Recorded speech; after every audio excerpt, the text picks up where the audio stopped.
কাদিয়ানীদের সমস্ত বই পুস্তক আজ থেকে বাজেয়াপ্ত ঘোষণা করা হলো।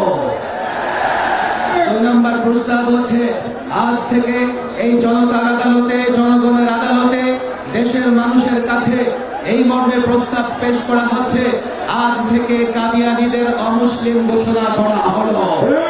সুতরাং পরিষ্কার বলছি, গণপ্রজাতন্ত্রী সরকার, গণপ্রজাতন্ত্রী বাংলাদেশ সরকার, গণপ্রজাতন্ত্রী বাংলাদেশের রাজনৈতিক দল, এদেশের বুদ্ধিজীবী, এদেশের সমাজকর্মী, রাজনৈতিক ব্যক্তিবর্গ, আপনাদের সকলের কাছে আমাদের উদাত্ত আহ্বান।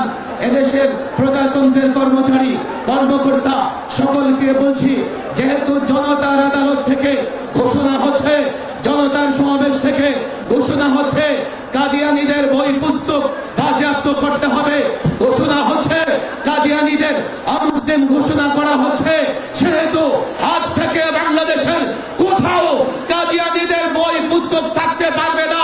আইন শৃঙ্খলা বাহিনী যেখানেই দেখবে বাজেয়াপ্ত করতে হবে।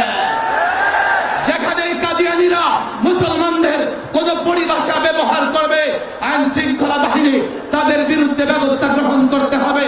এই ঘোষণা দিয়েই আজকে এই জনতার আদালত থেকে আমি বিদায় দিচ্ছি। ওয়া মা তাওফীক ইল্লা বিল্লাহ।